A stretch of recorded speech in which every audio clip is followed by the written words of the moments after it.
She went on a date, but her young life was suddenly cut short. And although the officials have apparently concluded their investigation, the family of the victim is still looking for answers.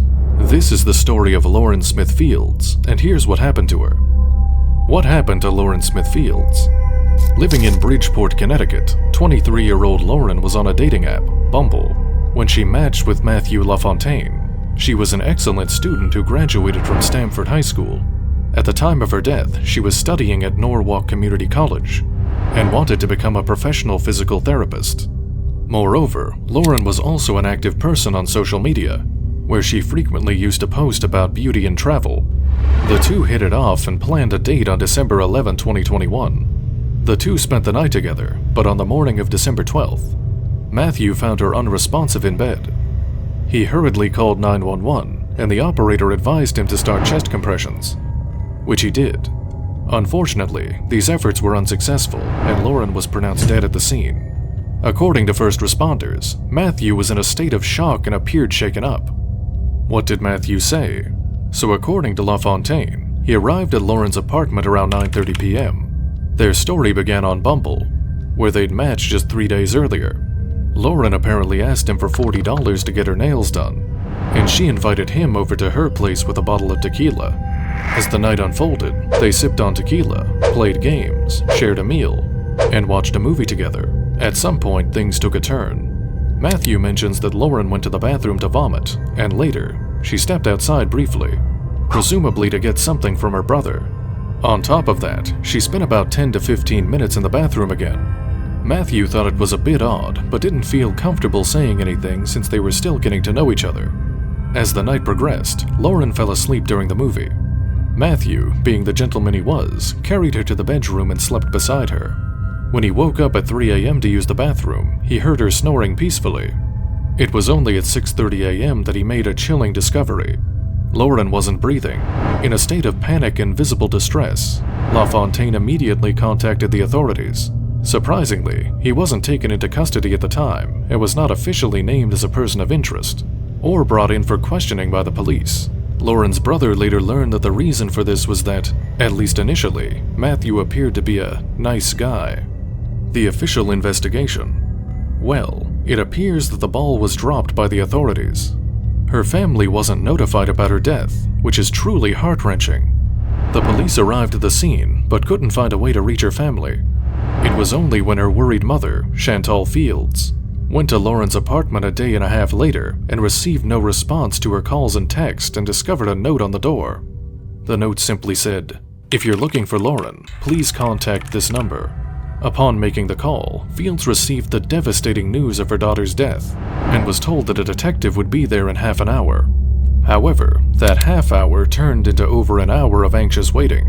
When she called the number again, she was met with an abrupt request to stop calling, followed by being hung up on. But here's where things take a strange turn.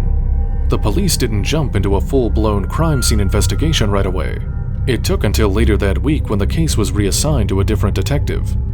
Lauren's brother, Lakeem Jeter, along with their family, noticed some rather perplexing things at her apartment. They saw cups of liquor, plates flipped over, some lube, yes, you heard that right, and even a blood stain on her bed. Strangely, none of these were initially treated as evidence. As if that wasn't enough, 2.5 weeks after the initial search, on December 29th, her family was cleaning out Lauren's apartment when they stumbled upon a used condom in the trash and an unidentified pill. Shockingly, it seems none of these discoveries made their way into the pile of evidence.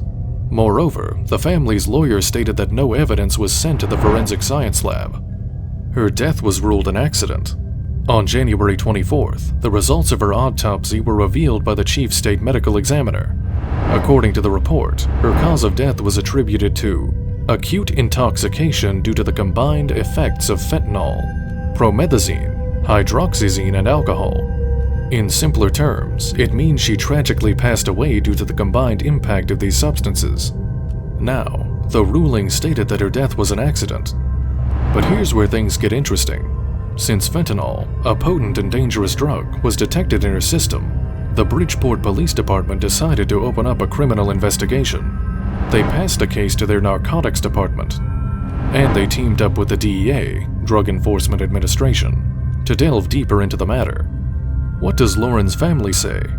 The unfortunate and rather sluggish response from law enforcement and the delayed news coverage of Lauren Smithfield's passing sparked a fresh discussion around the term known as missing white woman syndrome. This phrase, coined nearly 2 decades ago by the PBS anchor Gwen Ifill, sheds light on the unequal attention given to white women who appear to be in danger compared to black women in similar situations, who often find themselves ignored.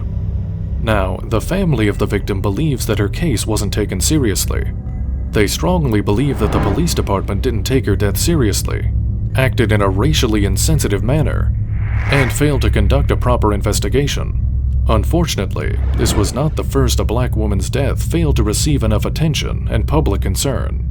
Lauren's family cited the case of Gabby Petito and claimed that since Gabby was a white woman, her case was investigated properly.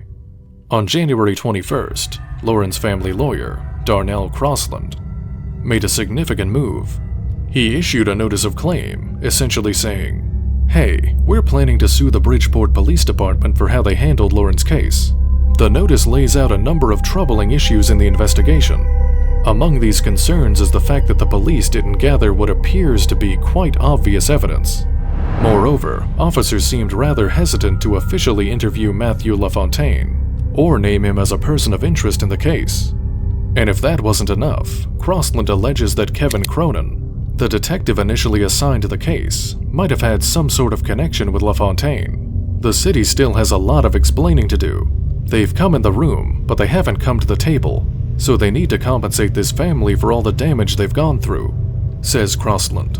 The family of Lauren announced in October 2023 that they plan to launch a $30 million lawsuit against the city of Bridgeport. Well, the lawsuit is still active, and we are yet to see what happens later.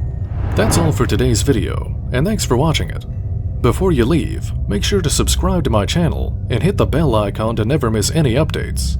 Until next time, take care and stay tuned.